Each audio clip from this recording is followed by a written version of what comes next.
This meeting is being recorded. Oh, that was a trip. Hey, what's good with the YouTube, man? It's your boy Rojo. This is the Rojo Room, joined by my boy Big Gunner from Gunners Collective and Gunners Profiles.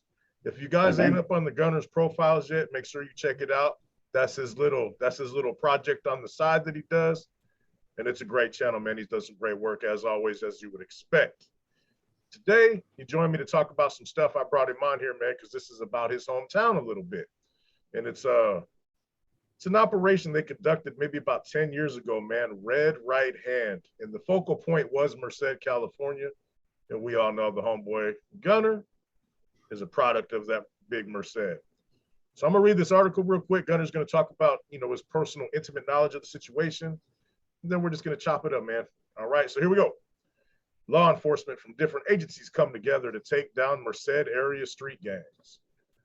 The Attorney General's office announced the takedown of a MERCED area street gang. The multi-agency operation targeted gang members from a Merced County Norteño street gang. Operation Red Right Hand began after a series of gang-related homicides in Merced County that started all the way back in 2013.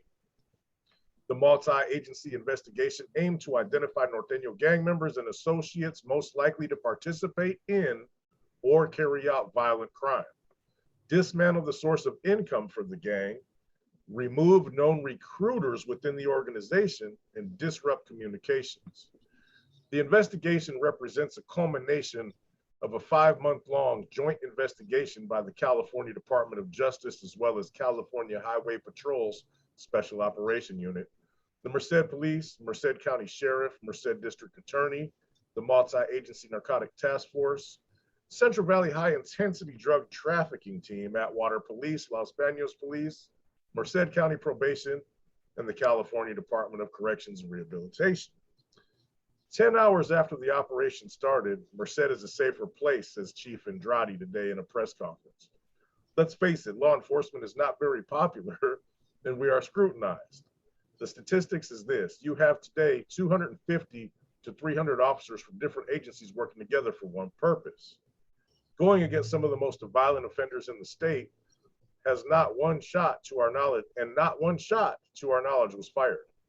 I'm sure they came up on situations that could have justified in using deadly force, but they did not because these were true professionals that were out there. What are you trying to say? We should have just shot them? I mean, come on. These are men, these are, these are men and women that protect this county and this city. To them, I applaud them and I sincerely thank them, and I know the citizens as well. According to the Office of Attorney General, today's joint investigation resulted in the seizure of 5,000 pirated DVDs. You can tell this operation is from a while ago. They had some DVDs. I know that. Hey, I know. I'm gonna tell a story about that too. 1,500 pseudoephedrine pills, which is a precursor in the process of making methamphetamine.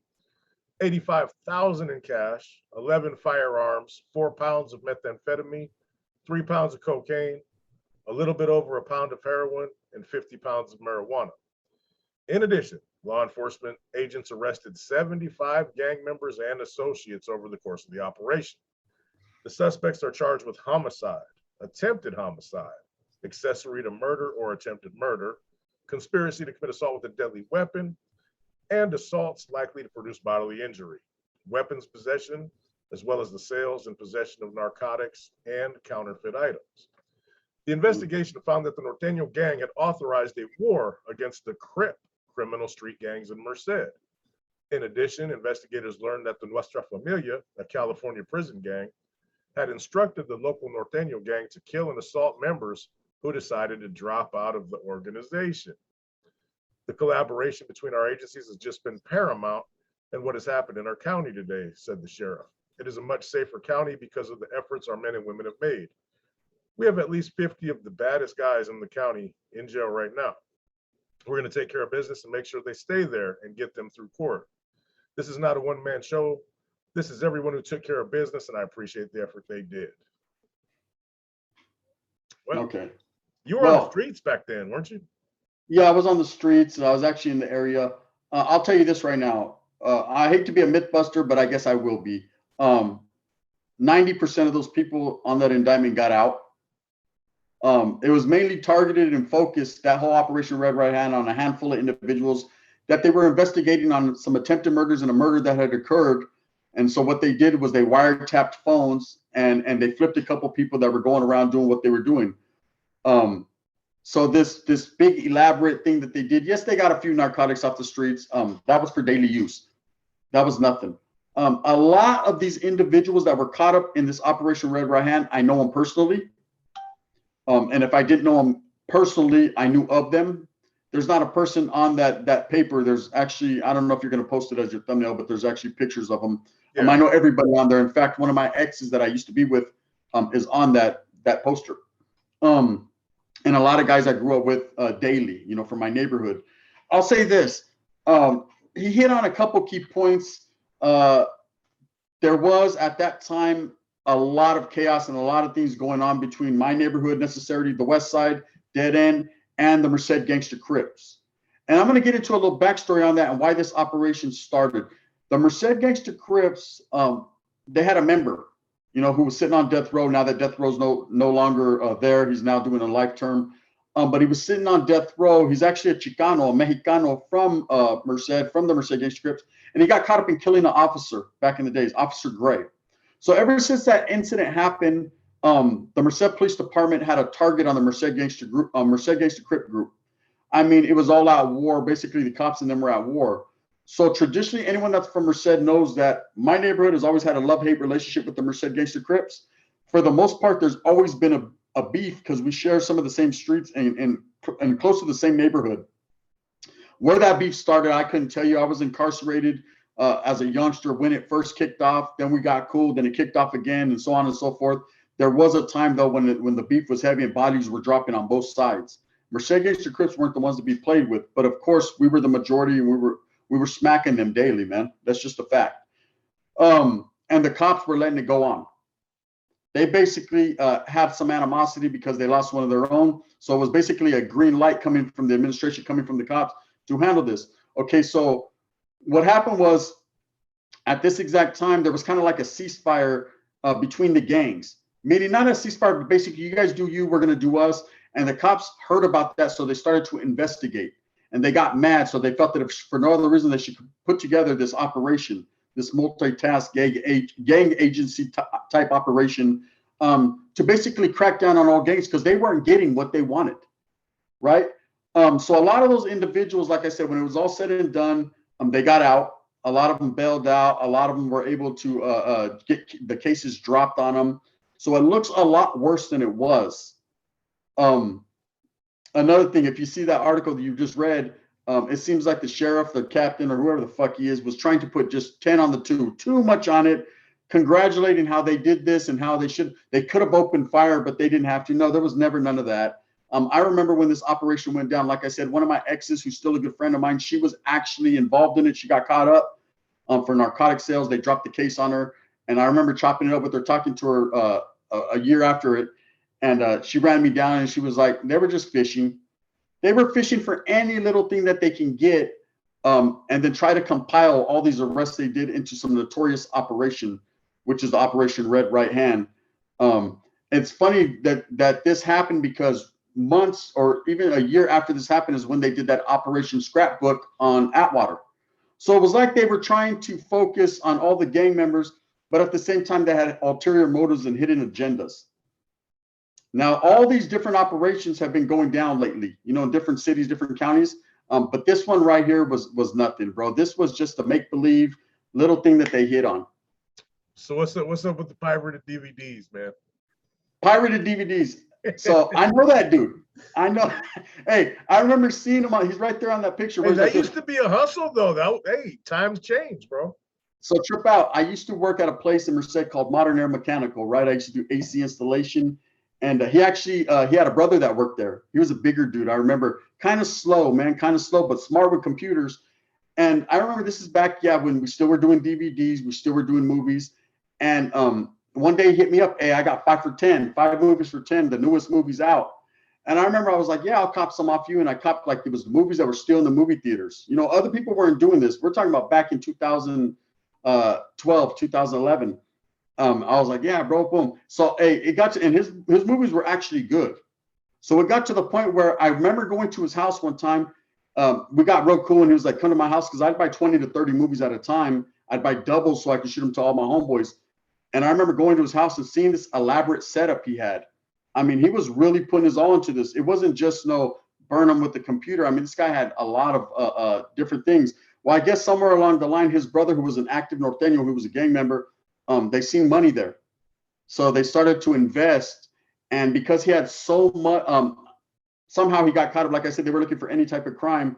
Somehow by him getting caught up in this whole situation, which they dropped the case on him too.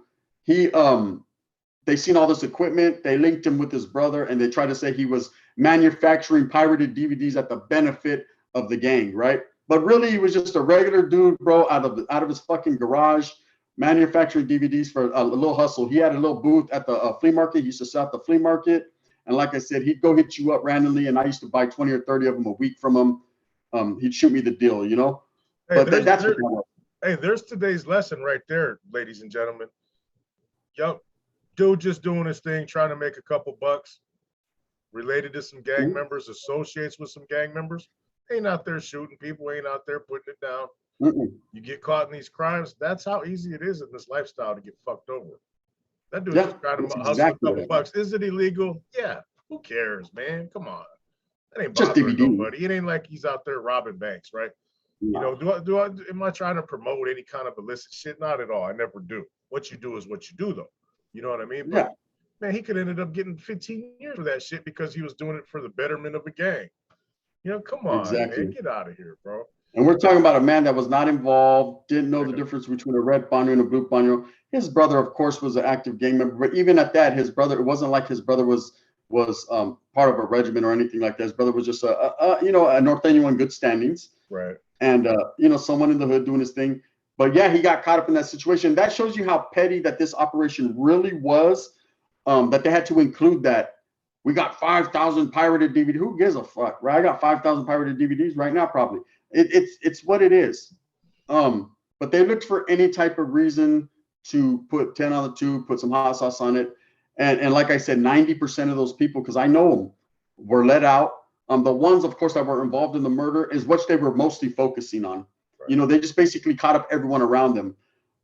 They did this through wiretaps on phones.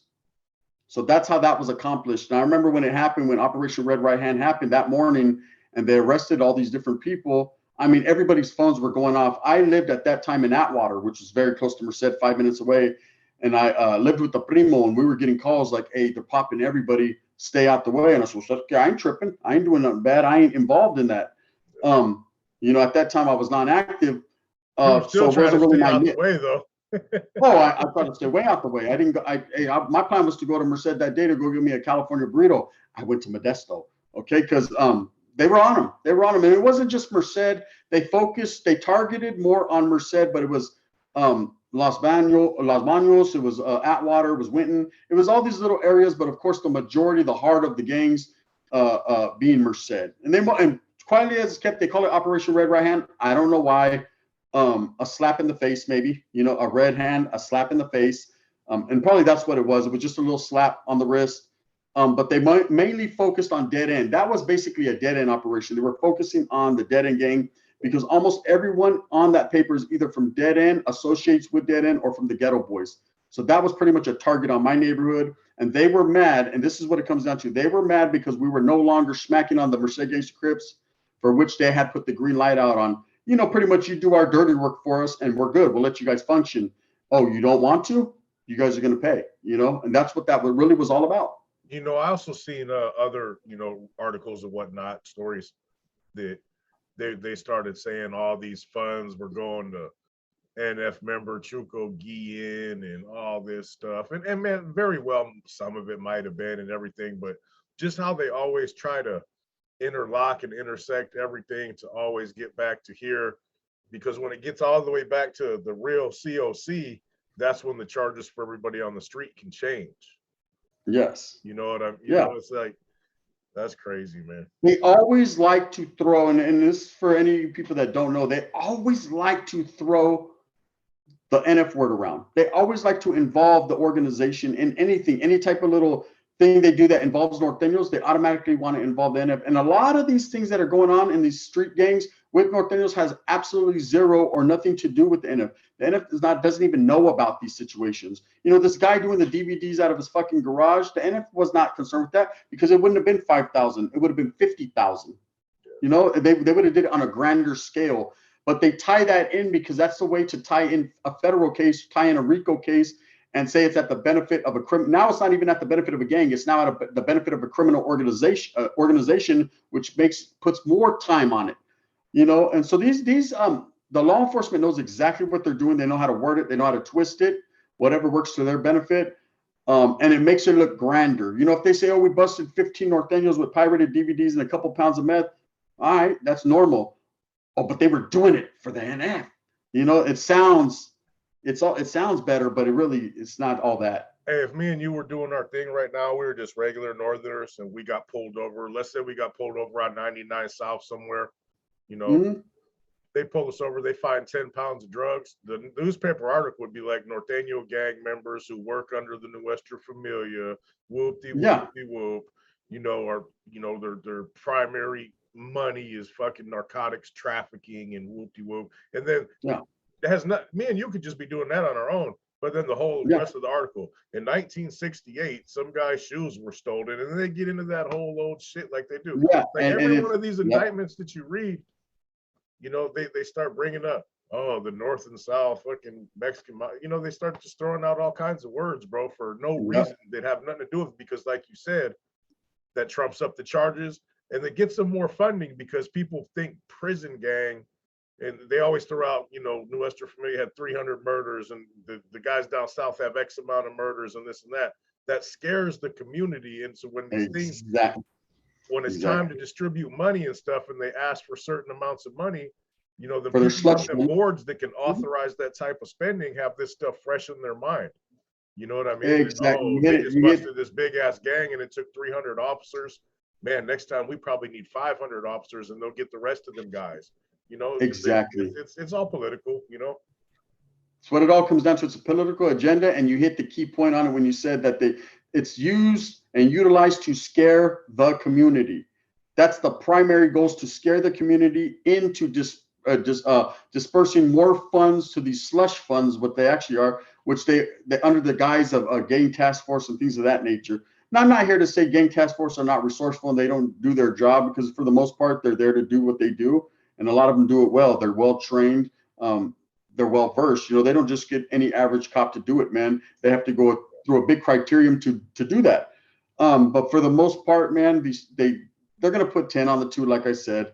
There will be a lot of tapatio. And in this case, these individuals, the murders that happened, they were not the benefit of the NF, none of that. We're talking about a cold case murder that happened between 2 gang members that had a falling out. That weren't even thinking about the word NF, didn't even know, never had been incarcerated. And so a lot of those individuals that are right there on that paper, man, and that got caught up in that indictment, like I said, I know them. I know of them. There's probably, I'd say 10 of them that are ex-convicts. And that's why they try to throw in conjunction with the MERCED parole agency, to violate a couple people just because fucking they know a couple people. And that's what it was. Yeah, they're for association. Like I said, 90% of those people got out. It was a frivolous operation, but it happened. You know, it happened. And of course, that is going to be an addendum into anything NF related. Any person that gets caught up, you will, because you have every operation. It's going to have Operation Valley Star, Operation Red Right Hand, Operation Red October, Operation Crimson Red Reaper, Black Widow, Crimson Tide. They're all going to have their tag, their color tag, and it's always going to go to it. And anything that has the NF name on it, they're always going to look at it. It's going to make the person that's under that indictment look worse. And what they do is they compile, you know, everything. You're going to get blamed and you're going to get looked at bad for a murder that happened in 1968, you know, and that's what people don't understand. When you're living that gang lifestyle, when you're involved in something as frivolous as burning some CDs, some DVDs, or anything, if you get caught up in a RICO, if you get caught up in an indictment like this, everything that's ever been done at the benefit of a prison organization, that particular prison organization, will be in your discovery, you know? Yeah. So, and if they want to push that issue, they can. For the most part, they did it this time. but they could only be building bigger cases. Usually that's what it comes down to. So this is a little bit off topic, man, but since you brought it up, how bad was the Merced Gangster Crips versus Norteño War in Merced? I'd say in 2004 or 5, very bad, bro. Very bad. There was a few Merced Gangster Crips that had got released out of prison that got into their hood and started pushing their politics. They started pushing their agenda.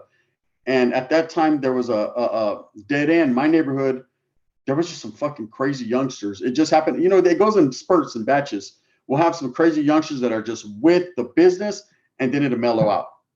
They all get locked up. And then these kids grow up, and then now they're crazy. And so it goes in spurts. But at this time, it was a perfect storm. The crazy batch of youngsters, probably the craziest that ever rocked in Merced. And these individuals got out of prison. So it was all out war on the streets. There was a couple bodies, several shootings. Shootings were nightly, a lot of fights. You got to understand, we basically share the same neighborhood. The Merced Gangster Crips neighborhood is right in dead end. So they're neighbors. We grew up with a lot of these guys. I grew up with a lot of these guys. They're not a big group, I'd say. And then this is just being honest. There's probably about 20 to 30 of them. Okay, but they do have big homies that are incarcerated. And when these guys get out, they start pushing the line, start recruiting other Africanos in the area. And then, you know, they basically want to hold it down. They want to set up shop, and being in our neighborhood, ain't no one going to set up shop. It just ain't happening. We don't even have a shop in the neighborhood. We try to keep everything out of the neighborhood and do it on the other streets. That's just how Merced is. Merced's a little different. Every town, every city's different. That's the way we maintained it back then, at least. But yeah, man, it was pretty extensive. There was a lot of shootings going on. A lot of people got caught up on that. And there was a hatred that got built there, man. Even worse than back in the 90s. People really started, it started to be known that Dead End and Merced Gangster Crips didn't get along. I mean, you hear some of these rap songs where they're talking about the Merced Gangster Crips will melt your shit. And it's just, it was back and forth. North and the Gangster Crips and Merced, I don't think there will ever be a truce. I think hopefully one day it could be, but right now it's just, it's on. It's on too many bodies, you know? Very interesting. Very interesting. All right, man. I guess that about cousin. We covered a couple things, man. The breakdown of Red October, as well as some stuff I didn't know about the Crips and the homeboys going at it Merced. Appreciate you, Gunner, for joining us. This is the Rojo. No doubt. Be hollering at you guys later, man. Have a good rest of your Thursday. Bang, bang.